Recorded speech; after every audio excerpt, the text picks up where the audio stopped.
Fala galera, Noviti Mengão, sem enrolação vamos a mais notícias do Flamengo, mas antes não esqueça de se inscrever e deixar seu like. Ele é meio louco, Mauro César vê sabotagem de Sampaoli no Flamengo e detona treinador. O Flamengo sofreu uma derrota amarga diante do Atlético PR às vésperas do jogo de ida da final da Copa do Brasil. A equipe rubro-negra foi goleada por 3-0 e voltou a abalar a confiança do torcedor que havia ficado esperançoso depois do triunfo no clássico contra o Botafogo. Para o jornalista Mauro César Pereira, o técnico Jorge Sampaoli foi um dos principais responsáveis pelo revés do Flamengo. Segundo ele, o treinador sabotou o time. As patacoadas que ele protagonizou em Cariacica contra o Atlético PR, pelo amor de Deus. Davi Luiz de volante, uma coisa de maluco. Aliás, não sei como não tem ninguém, um diretor, para chamar o cara no dia seguinte e perguntar: que diabo foi isso que você fez? O que você inventou ali? Por que no futebol os técnicos não são questionados? Sabotou o próprio time e o próprio trabalho. Ele avançou casas contra o Botafogo e voltou várias delas. E outro detalhe, os jogadores que já não curtem muito ele devem estar muito felizes. Ele expôs o Davi Luiz, ali começou a derrocada de uma partida ridícula no meio de semana, avaliou o jornalista durante o podcast Posse de Bola. Mauro César afirmou que apesar de Sampaoli não ser um treinador ruim, ele tem um temperamento complicado. O Sampaoli é um técnico ruim? Não acho que um técnico ruim faria o que fez no Chile, no Olympique e no Santos. Ele é um técnico de um temperamento meio louco, ele é ciclotímico, como diria o querido Silvio Lancelotti, você não sabe o que ele vai fazer. E aí ele vai lá e faz bobagens que são inversamente proporcionais aos acertos. Eu não acho que ele seja péssimo, só acho que ele é meio louco. E essa loucura dele faz com que ele coloque uma carne louca apimentada com um sabor horroroso para a torcida do Flamengo, comentou. Apesar da derrota que revoltou os torcedores, Sampaoli e seu elenco precisam virar a chave e focar em vencer o São Paulo dentro do Maracanã e assim garantir a vantagem para o duelo decisivo que acontece no Morumbi. A bola rola para o jogo de ida da final da Copa do Brasil neste domingo, 17, às 16 horas.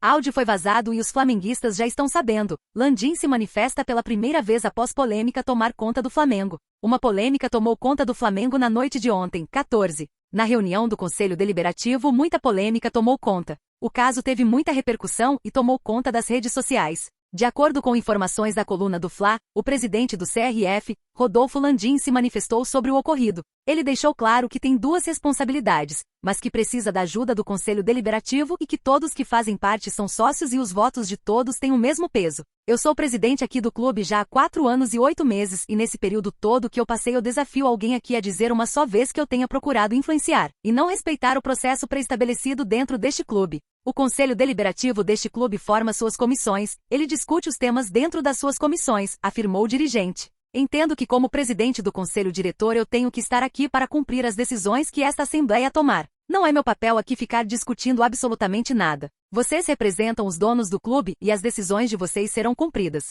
Aqui meu papel é apenas de votar como um sócio igualzinho a vocês. Meu voto é idêntico ao de vocês, encerrou Landim. Na tarde do próximo domingo, 17, às 16 horas, Flamengo e São Paulo se enfrentam pela partida de ida da final da Copa do Brasil. O mando de campo deste jogo é do rubro-negro carioca. A partida de volta está marcada para o dia 24 de setembro no Morumbi, com mando do SPFC.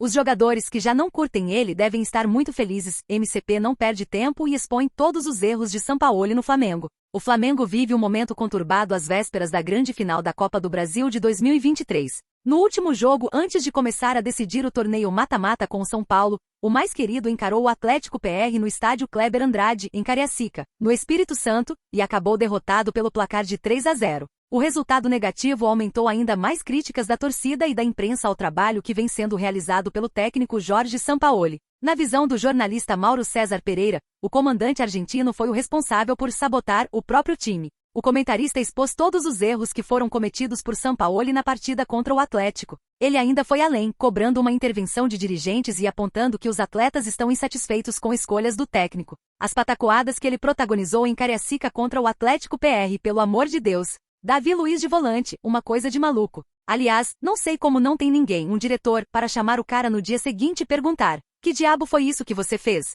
O que você inventou ali? Por que no futebol os técnicos não são questionados? Sabotou o próprio time e o próprio trabalho. Ele avançou casas contra o Botafogo e voltou várias delas. E outro detalhe, os jogadores que já não curtem muito ele devem estar muito felizes. Ele expôs o Davi Luiz, ali começou a derrocada de uma partida ridícula no meio de semana, disse MCP durante o Posse de Bola, do UOL Sport. O jornalista afirmou não considerar o argentino um treinador ruim, mas questionou o temperamento adotado ao longo da carreira. Não acho que um técnico ruim faria o que fez no Chile, no Olympique e no Santos. Ele é um técnico de um temperamento meio louco, ele é ciclotímico, como diria o querido Silvio Lancelotti, você não sabe o que ele vai fazer. E aí ele vai lá e faz bobagens que são inversamente proporcionais ao acertos. Eu não acho que ele seja péssimo, só acho que ele é meio louco. E essa loucura dele faz com que ele coloque uma carne louca apimentada com um sabor horroroso para a torcida do Flamengo, completou Mauro César.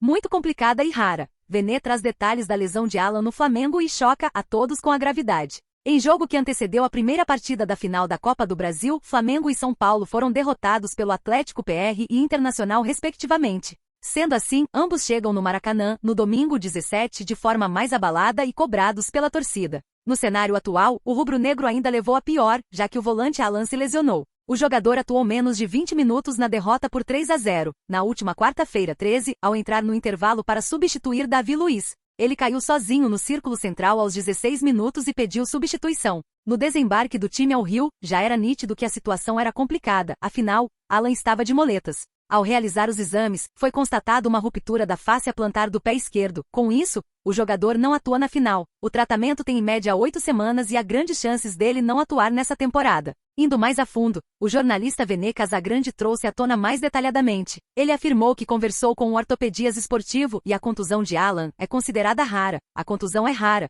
e a fáscia envolve o músculo. Esse tipo de lesão geralmente acontece por conta de uma fáscia inflamada. O jogador ficará cerca de 2 meses parado. Ou seja, retorna no fim do Brasileirão, disse o jornalista através de seu Twitter. Michael fecha com o clube brasileiro e trabalha para conseguir liberação do Al Hilal. O atacante Michael, ex-Flamengo e hoje no Al Hilal, grande clube do futebol saudita, tem um acordo verbal para voltar ao futebol brasileiro em 2024, ano que se abre uma nova janela de negócios por aqui. Por parte do atleta, já há um princípio de acordo, restando, agora, o acordo final com o Al Hilal. Michael defende as cores do Alameda Hilal desde o começo de 2022, quando, em alta, deixou o Flamengo, para viver um novo desafio no futebol saudita e também ter um suporte financeiro maior. Mais de uma temporada depois, ele pode estar voltando ao futebol brasileiro. Michael viveu seu auge na carreira com as cores do Flamengo. Ele foi contratado depois de ganhar destaque no Goiás, por um grande montante. O começo foi difícil, mas logo depois o atleta conseguiu realizar grandes jogos, e até nos dias atuais, causa saudade no torcedor do Flamengo. De acordo com informações, Michael tem acordo verbal para defender as cores do Flamengo em 2024. A fonte conta que as conversas estão encaminhadas de forma positiva, para que Michael defenda as cores do time em 2024. Todavia, um acordo ainda não está totalmente selado devido ao forte jogo que faz o Al Hilal, que pede, ao menos, cerca de 8 a 10 milhões de euros para liberá-lo. Como Michael é um importante jogador do elenco de Jorge Jesus, os sauditas não têm intenção de apenas emprestá-lo. E você, torcedor? O que acha de Michael no Flamengo? Deixe sua opinião nos comentários.